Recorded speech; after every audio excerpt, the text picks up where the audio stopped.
What's up guys? I hope you are doing well. I am Veer. Welcome to study lover. देखिए हम यहाँ पर polity discuss कर रहे हैं. तो पॉलिटी में यूनियन एंड इट्स टेरिटरी ये हमारा टॉपिक है और इसके अंदर आज हम लोग देखेंगे किस तरीके से स्टेट और यूनियन टेरिटरी का इवोल्यूशन हुआ. देखिए हमारे देश को अगर हम लोग ढंग से देखें, ये हमारा देश है आज़ादी से पहले का. ये यहाँ पर पाकिस्तान भी है जिसको हमने क्या बोला था, वेस्ट पाकिस्तान बोला था उस टाइम पे. ये नीचे वाले को क्या बोला था, ईस्ट पाकिस्तान बोला था. तो 1947 में जब ये दोनों पार्ट अलग हो गए थे, उसके बाद भी हमारा जो देश था वो बिल्कुल अच्छे से यूनाइट नहीं था. आप लोगों को देखने को मिल रहा होगा हैदराबाद इतना बड़ा एरिया है, यहाँ पे ग्वालियर यहाँ पे हो गया ऊपर, तो इस तरीके से राजपूताना हो गया इतना बड़ा. तो इस तरीके से हमारा स्टेट जो था वो अलग अलग पार्ट में डिवाइड था. तो फिर किस तरीके से हमारे यहाँ पे स्टेटों को ऑर्गेनाइज किया गया, तो यहाँ पर आज हम लोग देखेंगे किस तरीके से स्टार्टिंग में हमने जो स्टेट थे उनको 4 कैटेगरी में डिवाइड करा, ए बी सी डी. तो इस तरीके की कैटेगरी बढ़ाई हमने. फिर इस कैटेगरी को जो चेंज किया गया बाद में, वो कैटेगरी किस लिए चेंज करी गई और किस तरीके से चेंज की गई. फिर उसके बेस पर हम क्या देखेंगे, ये कमीशन और कमेटी देखेंगे. ये धार कमीशन, जेवीपी कमेटी बोलते हैं इसको. जवाहरलाल नेहरू जो हमारे लीडर थे, वल्लभ भाई पटेल और पट्टाभी सीतारामैया, इन्होंने भी अपनी कमेटी बनाई स्टेट को किस तरीके से रीऑर्गेनाइज किया जाए. इसके बाद में फिर एक कमेटी आई जिसको बोलते हैं फैजल अली कमीशन. तो इस कमीशन के बेस पर फिर आगे सारा कार्यक्रम स्टार्ट हुआ. तो ऐसा क्यों हुआ, पहले ये कमेटी बनी, धार कमीशन बना, फिर ये कमेटी बनी, फिर ये कमीशन आया. आखिर इन दोनों में क्या कमी रह गई थी स्टार्टिंग वालों में, जो फिर ये तीसरा भी बनाना पड़ गया. पहले में क्या कमी रह गई थी जो दूसरा बनाना पड़ा, और दूसरे में क्या कमी रह गई जो तीसरा बनाना पड़ा. तो कंप्लीट लेक्चर आज हमारा इस थीम पर चलेगा. आप लोगों के माइंड में सारी क्लियरिटी आएगी किस किस तरीके से हिस्ट्री में हमारे स्टेटों को रीऑर्गेनाइजेशन करने का पर्पज और तरीका चलाया गया था. तो जिस तरीके से हमने लास्ट लेक्चर में देखा कि हमारी पार्लियामेंट को कितनी पावर दे रखी है कि हमारी पार्लियामेंट जब भी चाहे जिस भी स्टेट को चाहे तोड़ मरोड़ सकती है. हम लोगों ने देखा नया स्टेट बनाया गया, यहाँ से निकालकर कौन सा स्टेट बनाया गया, अभी तेलंगाना स्टेट बनाया गया.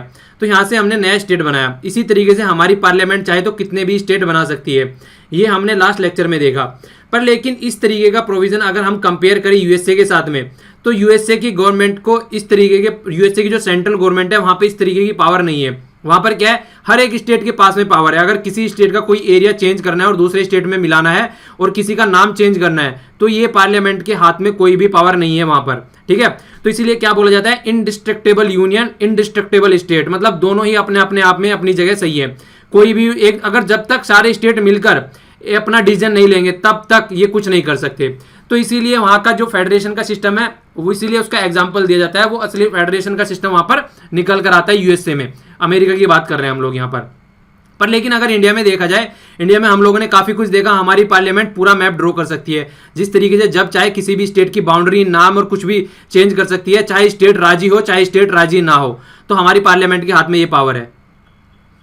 अब आगे जिक्र करते हैं यहाँ पे आर्टिकल 4 के बारे में. तो आर्टिकल 4 के बारे में अगर हम लोग आगे बढ़े तो यहाँ पर क्या बोला गया है कि ये जो बातें लिखी गई हैं, यहाँ पर जो 3 बातें यहाँ पर लिखी गई हैं, अगर ये 3 बातें हैं तो किसी भी स्टेट को, मतलब अमेंडमेंट करने के लिए उसको कॉन्स्टिट्यूशन अमेंड नहीं करना पड़ेगा. मतलब ये नहीं है कि ऐसा आर्टिकल 368 के अंदर आएगा वो. ठीक है, अगर इनमें से कुछ भी हो रहा है, जिस तरीके से क्या बोला गया है कि एडमिशन करना है किसी स्टेट का, नए स्टेट को बनाना है, तो आर्टिकल जो 2 के तहत आता है. फॉर्मेशन अगर न्यू स्टेट करना है, ऑल्टर बाउंड्री करनी है, या फिर क्या करना है, बाउंड्री या फिर नाम चेंज करना है किसी भी स्टेट का, तो ये चेंज तो होगा, पर ये कॉन्स्टिट्यूशनल जो अमेंडमेंट होता है 368 के अंदर, उसके तहत नहीं आएगा. मतलब स्पेशल मेजोरिटी जो हम लोग यूज करते हैं उसका यूज नहीं करना है यहाँ पर. यहाँ पर एक सिंपल मेजोरिटी और ऑर्डिनरी लेजिस्लेशन के तहत इसको पास कर दिया जाएगा. ये क्वेश्चन कई बार पूछता है, अगर इस तरीके का अमेंडमेंट किया जा रहा है तो क्या वो आर्टिकल 368 के अंदर आएगा, क्या स्पेशल मेजोरिटी की जरूरत पड़ेगी? तो ऐसा कुछ नहीं है. ठीक है, तो यहाँ पर ये इस आर्टिकल के तहत नहीं आता है. ये क्वेश्चन कई बार पूछा जा चुका है, यूपीएससी, एसएससी और बैंकिंग में सब एग्जाम में पूछे जा चुके हैं इस तरीके के क्वेश्चन. तो ये एवरग्रीन क्वेश्चन है, कभी भी पूछ लिए जाते हैं इस तरीके के क्वेश्चन. अब बात क्या निकल के आती है, अब बात ये निकल के आती है, हमारी पार्लियामेंट के हाथ में पावर है कि वो किसी भी स्टेट की बाउंड्री और नाम चेंज कर सकती है आराम से. पर क्या वो हमारे किसी स्टेट को, दूसरे किसी एरिया को या किसी स्टेट को किसी बाहर की कंट्री को सौंप सकती है? ये पावर हमारी पार्लियामेंट के हाथ में है. तो इस तरीके का क्वेश्चन आया सुप्रीम कोर्ट के सामने. सुप्रीम कोर्ट के सामने इस तरीके का क्वेश्चन कब आया, जब हम बाउंड्री अपनी सेटलमेंट कर रहे थे, तो उस टाइम पे जब पाकिस्तान के साथ में बाउंड्री सेटलमेंट का काम चल रहा था, तो उस टाइम पे ये केस निकल के आया जिसको बोलते हैं बेरूबारी यूनियन. ठीक है ना. तो हो क्या रहा था, ये पाकिस्तान, आप लोग वर्ड से यहाँ पे कंफ्यूज मत होना, मैं दिखा देता हूँ एक बार.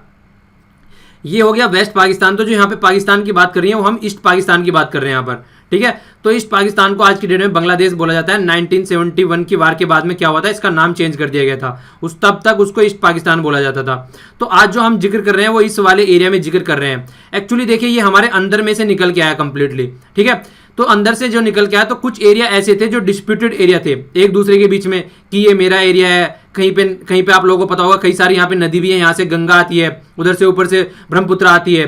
तो इस तरीके से बहुत सारी नदियां भी हैं यहाँ पर। तो उन सब चीजों को देखते हुए क्या हुआ, यहाँ पर बहुत सारे ऐसे एरिया हो गए कि उनमें कंफ्यूजन था कि उसको किधर रखा जाए।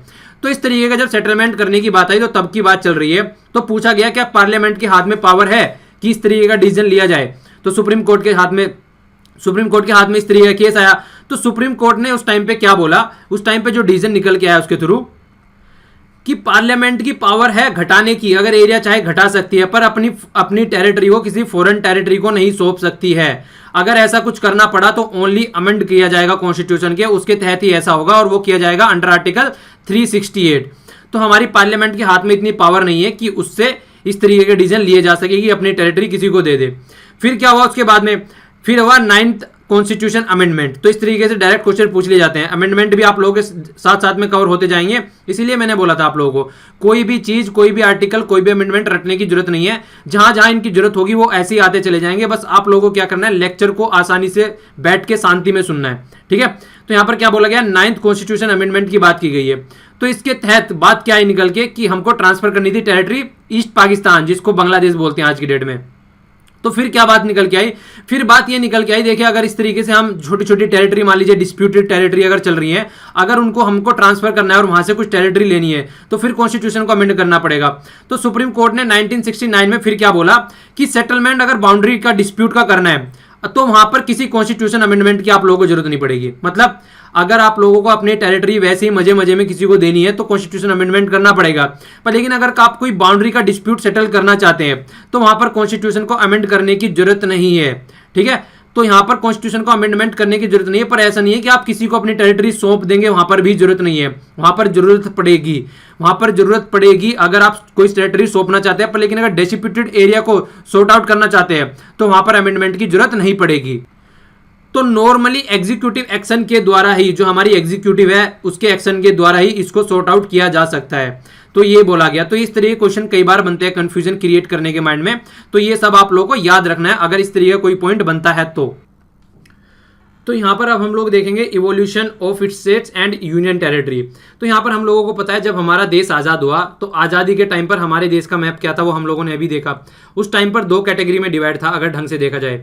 एक साइड में तो हो गया ब्रिटेन की 2 प्रोविंस थी जहां पर ब्रिटेन का डायरेक्ट कंट्रोल था, मतलब डायरेक्ट पूरा कंट्रोल उन्हीं का था। वहां पर जो भी करना है एडमिनिस्ट्रेशन या फिर रेवेन्यू से रिलेटेड कुछ भी करना है तो वो ब्रिटेन वाले करते थे, मतलब यहाँ पर अंग्रेज करते थे, जो कि स्टार्टिंग में गवर्नर जनरल जिनको बोला गया था और लास्ट में आगे फिर वाइस राय बोलने लगे थे। लेकिन कुछ पोर्शन ऐसा था जो प्रिंसिली स्टेट बोलते थे, वो इनडायरेक्ट कंट्रोल में थे। Paramountcy of crown British crown बोलते हैं उसको, इनडायरेक्ट कंट्रोल में थे ये, ठीक है ना। पर लेकिन रूल जो किया जा रहा था वो हमारे नेटिव रूलर के द्वारा, नेटिव प्रिंसेस के द्वारा यहाँ पर किया जा रहा था, पर इनडायरेक्ट कंट्रोल में थे वे ब्रिटेन के ही।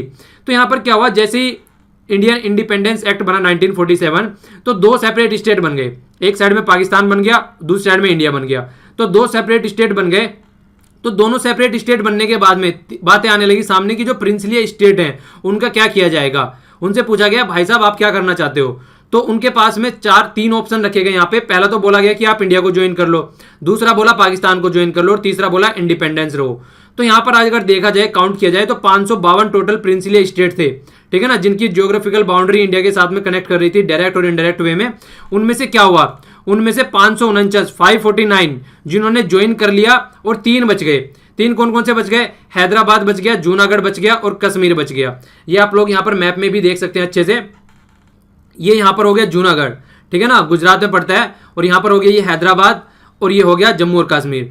तो यहाँ पर ये इस तरीके से स्टेट बच गए 3 अगर देखा जाए। तो इन्होंने क्या बोला, हमको इंडिपेंडेंट रहना है, तो इन्होंने बोल दिया इंडिपेंडेंट रहना है। अब इनके हिसाब से थोड़ी ना काम चलेगा, ये बोलेंगे कि हमको कल को पाकिस्तान के साथ में मिलना है जाके, तो इनको अलाउ थोड़ी ना किया जाएगा उस तरीके से, क्योंकि ये देखिए तो बिल्कुल बीच में हो गया इंडिया के। तो ये पॉसिबल नहीं था उस तरीके से इनको इतना इंडिपेंडेंसी देना। पर फिर क्या किया गया, कुछ टाइम बाद में, ये हिस्ट्री में आप लोगों ने पढ़ा होगा अच्छे से, हिस्ट्री में इसका पूरा इवोल्यूशन है ढंग से। क्या हुआ, कुछ टाइम बाद में जो हैदराबाद था ये भी मैच करने के लिए क्वेश्चन कई बार आ जाता था। उसके तहत क्या चला, पुलिस एक्शन चला, मतलब पुलिस के एक्शन के तहत वहां के जो निजाम थे उनको डरा धमकाकर इसको क्या किया गया, इंडिया में मिलाया गया। जो जूनागढ़ था वहां पे रेफरेंडम करवाया गया, मतलब वहां की जनता से पूछा गया कि आप क्या चाहते हैं। तो जूनागढ़ की जो जनता थी उन्होंने अपना रेफरेंडम करने के बाद में बोला हम तो यूनियन ऑफ इंडिया में मिलना चाहते हैं। और जो तीसरा था, जो कश्मीर था, वहां में इंस्ट्रूमेंट ऑफ एसेशन, ये एक तरीके का डॉक्यूमेंट था जिसमें सारे स्टेट, जितने भी आप लोगों को यहाँ पर स्टेट आज की डेट में दिखने को मिल रहे हैं यहाँ पे, हालांकि कुछ नए क्रिएट हो गए हैं, पर उस टाइम पे जितने भी स्टेट थे उन्होंने क्या किया, उन्होंने आकर एक कागज पर साइन किया। उस पर कागज पर साइन करने का मतलब था कि हम इंडियन यूनियन की संप्रभुता एक्सेप्ट करते हैं। ठीक है, तो ये बात यहां पर बोली गई, तो वो इंस्ट्रूमेंट ऑफ एसेशन बोला जाता है उसको। तो ये था वहां पर जिसमें जम्मू और कश्मीर ने साइन किए। ठीक है, तो यहां पर क्या था, तो तीनों स्टेट के बारे में आप लोगों को पता होना चाहिए। तीनों का मिलाने का अलग अलग तरीका था, एक तरीके से तीनों को नहीं मिला गया। इस तरीके का क्वेश्चन कई बार आता है मैच करने के लिए, किस किस पोजीशन में और सिचुएशन में किस स्टेट ने मतलब एक तरीके से घुटने टेके आप लोग बोल सकते हैं किसके सामने, सरदार वल्लभ भाई पटेल के सामने। तो ये एक तरीके से इनको किस किस तरीके से मिलाया गया, तो ये कंफ्यूजन आपके माइंड में नहीं होना चाहिए। ओके, देखिए रिवीजन अगर आप लोग करते रहेंगे ना आराम आराम से, तो आप लोगों को किसी भी चीज की जरूरत नहीं है। रिवीजन करते रहिए आराम से। मिनिमम जैसे कि आप लोगों ने आज मान लीजिए आज वीडियो देखी, उसके बाद में क्या करें, थोड़े टाइम बाद में रिवीजन कीजिए। कितने टाइम बाद में, कम से कम 24 आवर के बाद में, फिर 3 दिन के बाद में रिवीजन होना चाहिए, उसके बाद में 7 दिन के बाद में, और फिर 14 दिन के बाद में। अगर आप ये साइकिल लेकर चल रहे हैं ना, तो आप लोगों को कभी भी कोई भी प्रॉब्लम नहीं पड़नी है। जिस दिन भी आप एग्जाम में पेपर देने बैठोगे तो एक एक पॉइंट आप लोगों के माइंड में और दिमाग में एकदम बिल्कुल क्लियर, क्रिस्टल क्लियर की तरह आएगा। पर लेकिन ये है कि रिवीजन आप लोगों को करना ही करना पड़ेगा। ठीक है, तो ये फोकस देके चलिए कि रिवीजन को साथ साथ लेके चलिए। तो स्टार्टिंग में जैसे ही हमने अपना कॉन्स्टिट्यूशन अडेप्ट किया, कब किया था, 26 जनवरी 1950 में। तो ये हमारा कॉन्स्टिट्यूशन हम लोगों ने लिया। तो इस कॉन्स्टिट्यूशन को बनाने के बाद में तो 4 फोल्ड हमने क्लासिफिकेशन कर दिया स्टेट का। पहले देखिए स्टार्टिंग में सबसे बड़ी तो यही बात थी कि किस तरीके से हमको कॉन्स्टिट्यूशन बनाना है। अब कॉन्स्टिट्यूशन बन गया, कॉन्स्टिट्यूशन बनने के बाद में अब ये बात आ गई कि अपने स्टेट को किस तरीके से रीऑर्गेनाइज करना है, किस तरीके से कौन से स्टेट का कितना एरिया डिफाइन करना है। तो यहाँ पे क्या किया, स्टार्टिंग में 4 पार्ट में डिवाइड कर दिया। ये क्वेश्चन भी कई बार पूछा जाता है कि 4 पार्ट में क्या क्या रखा गया था। यहाँ पे उस टाइम पे 4 पार्ट में डिवाइड किया गया, पर आज की डेट में कितने 29 स्टेट बन चुके हैं यहाँ पे। उस टाइम पे 4 पार्ट में डिवाइड किया गया था। तो 4 पार्ट जो थे, ये 4 पार्ट भी कई बार मैच करने के लिए आ जाते हैं, तो इनके बारे में आप लोगों को पता होना चाहिए। तो जो फर्स्ट पार्ट था उसमें 9 स्टेट थे। ठीक है ना, जो पहले स्टेट थे जहां पे ब्रिटेन का रूल था डायरेक्ट, ये वाले स्टेट थे। जो फिर बी पार्ट था उसमें 9 स्टेट रखे गए, जहां पे क्या थे, प्रिंसली स्टेट रखे गए इसमें। ठीक है ना, प्रिंसली स्टेट थे जो पहले। इसके बाद में जो सी में रखा गया उसमें कुछ तो कमिश्नर्स थे, जो कमिश्नरी थी उनके स्टेट थे, और कुछ ब्रिटिश इंडिया के भी थे। तो इनको एक तरीके से कंबाइन कर दिया गया, जिनका वो नहीं होता है आधा पार्ट कहीं पे और आधा पार्ट कहीं पे है, जिनका कंफर्मेशन नहीं था उनको इसमें डाल दिया गया। और डी पार्ट है कंप्लीटली अंडमान एंड निकोबार से रिलेटेड। तो ये कंप्लीट इस तरीके से हम लोगों ने डिवाइड किया था। जब हमारा संविधान बन गया उसके बाद में इस तरीके से हमने इसको डिवाइड कर दिया था। तो ये 4 फोल्ड जो स्टेटस किया गया स्टेट को, ये कई बार क्वेश्चन में पूछ लिया जाता है, कई बार मैच करने के लिए आ जाता है कौन सा किस में था, ए में कौन था, बी में कौन था, सी में कौन था, डी में कौन था। तो इस तरीके से मैच करने के लिए आ जाते हैं। तो आप लोगों के माइंड में क्लैरिटी होनी चाहिए।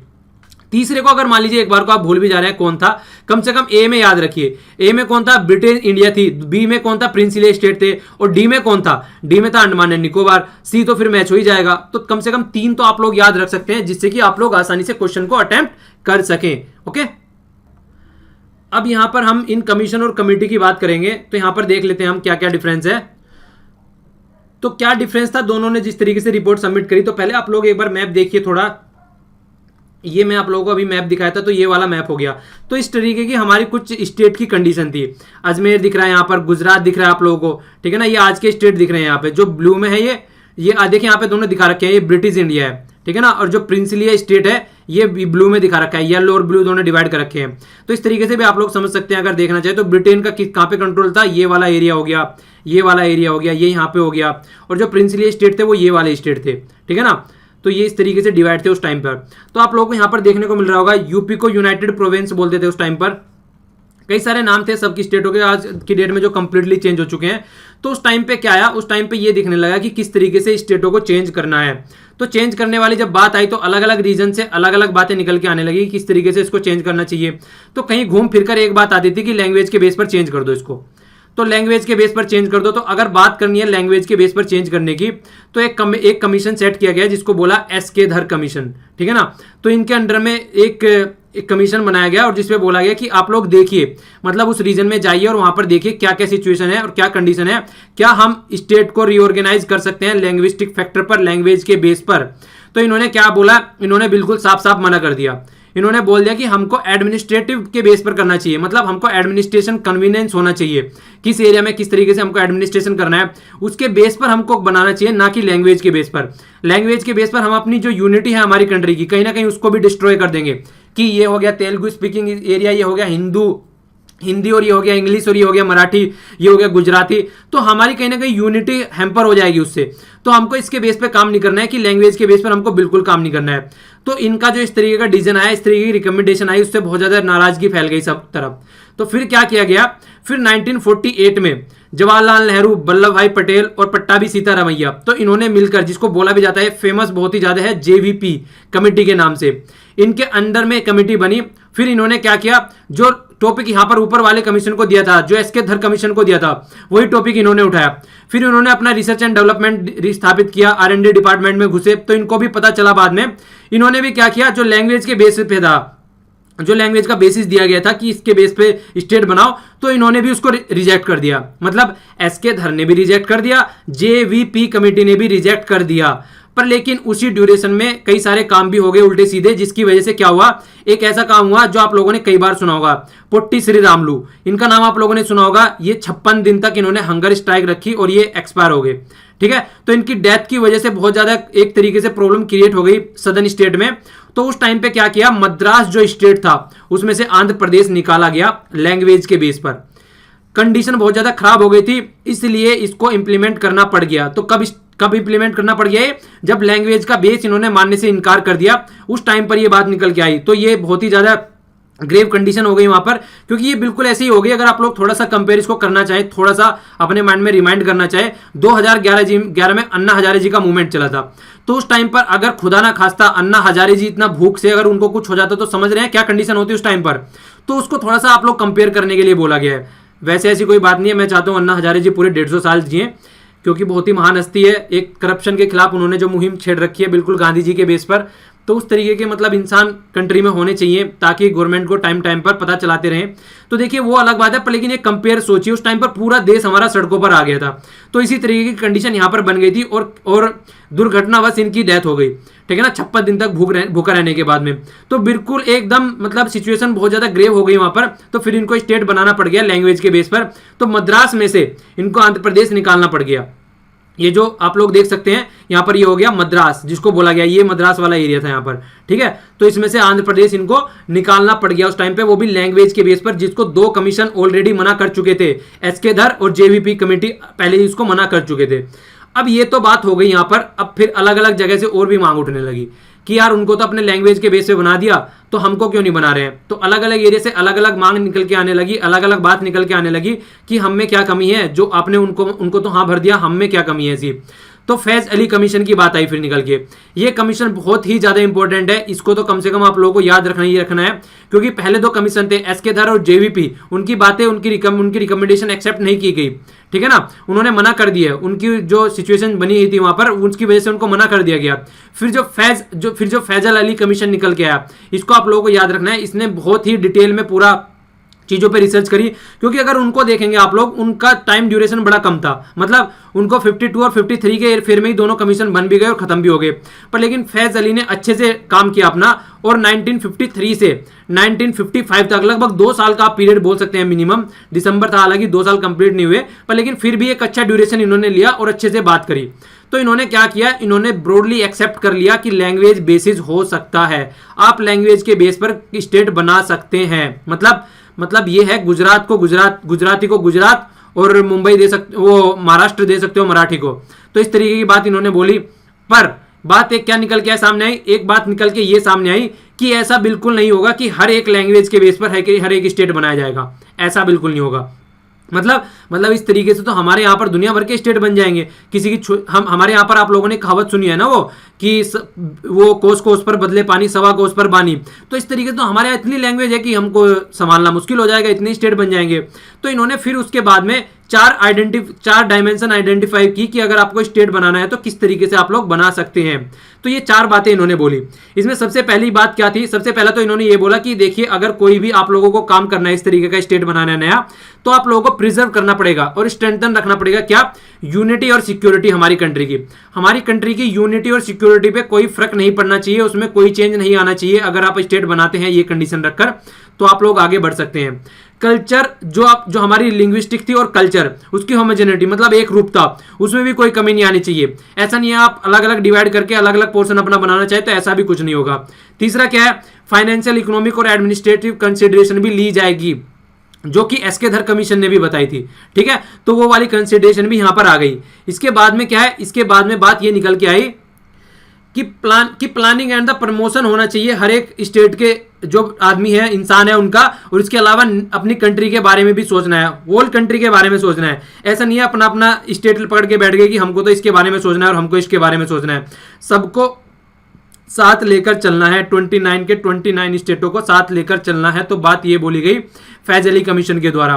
तो ये 4 रिकमेंडेशन कई बार पूछ ली जाती है कि उन्होंने क्या क्या रिकमेंडेशन दी, तो उसमें आप लोगों को ये भी कई बार कंफ्यूजन में क्वेश्चन पूछा जा चुका है पास्ट में कि 1 लैंग्वेज के बेस पे 1 स्टेट बनाने के लिए रिकमेंडेशन दी थी इन्होंने। बिल्कुल गलत है, रिजेक्ट कर दिया था इसको। इन्होंने बोला था कि लैंग्वेज का बेस एक्सेप्ट कर लिया था, पर लेकिन ऐसा नहीं है कि 1 लैंग्वेज के बेस पर 1 स्टेट बना दोगे। तो ये कंफ्यूजन करने के लिए ये इस तरीके की स्टेटमेंट कई बार यूपीएससी पूछ चुकी है पास्ट में, और एसएससी में भी इस तरीके का क्वेश्चन आ चुका है। तो आप लोगों को याद रखना है इसके बारे में। ठीक है, तो 1 लैंग्वेज के बेस पर 1 स्टेट नहीं बनना है, ये इन्होंने बहुत ही क्लियर कट एक अलग से लाइन लिखी थी, ऐसा कुछ नहीं होने वाला है। ठीक है, आगे ये तो बात बोली गई, जो 4 रिकमेंडेशन दी गई, इसके बाद में सजेशन भी दिए गए कुछ कि आप लोगों को क्या सजेशन मतलब किस तरीके से अपना वर्क करना चाहिए, उस पर भी यहाँ बात की गई। उसमें क्या था? अबॉलिश कर दिया गया। इन्होंने जो 4 फोल्ड जो सिस्टम क्लासिफिकेशन किया था, ABCD जो हमने स्टेट बनाए थे, वो इन्होंने कैंसिल कर दिया। बोला ये जो आपने बना रखा है ना, इसको साइड में रखो, जो आपने ये ढांचा तैयार कर रखा है। इन्होंने क्या बोला?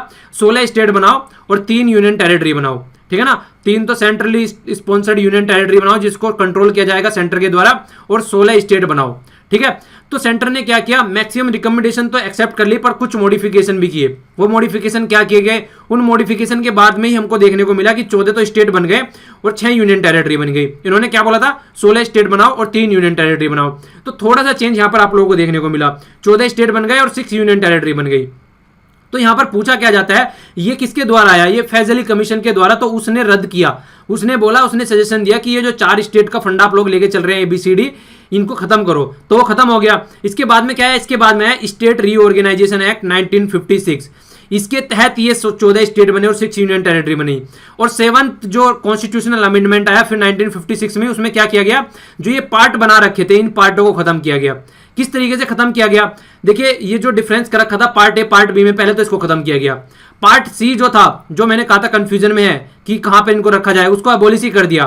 ठीक है, और जो पार्ट डी था उसके बारे में बात क्या की गई कि अलग से यूनियन टेरिटरी बना दी गई। ठीक है, तो इस तरीके से जो ABCD जो वहां पर पार्ट थे जो हमने बना रखे थे वहां पर, अगर उसमें आप लोग स्टेट काउंट करें तो कितने स्टेट थे वहां पर उस टाइम पे? तो वहां पर 9 तो पहले वाले में रखे गए थे, 9 दूसरे वाले में रखे गए थे, 10 तीसरे वाले में, और बीच में भी कई सारे स्टेट थे। तो वहां पर बहुत सारे स्टेट थे, पर लेकिन यहां पे इन्होंने क्या किया? यूनाइट कर दिया, 14 स्टेट बनाए और 6 यूनियन टेरिटरी बनाई। तो इस तरीके से कहीं ना कहीं आप लोगों को देखने को मिलेगा कि नवंबर 56 में जो क्रिएट किए गए, वो एक कहीं ना कहीं यूनाइट इंडिया होता हुआ नजर आ रहा था यहां पर, जो कि पहले कितने में लगभग 552 जो छोटे छोटे स्टेट में डिवाइड हो रखा था, वो अब जो 1956 में आके यहां पर एक यूनाइट होता हुआ इंडिया नजर आ रहा है। यहां पर 3 कमीशन से निकल के आए ये, एसके धर, JVP और बाद में आया फैज अली कमीशन। और जो रिकमेंडेशन एक्सेप्ट की गई, प्रॉपर वे में इंप्लीमेंट की गई, वो लास्ट वाले कमीशन की इंप्लीमेंट की गई। इसीलिए ये सबसे लास्ट वाला कमीशन सबसे ज्यादा इंपॉर्टेंट है।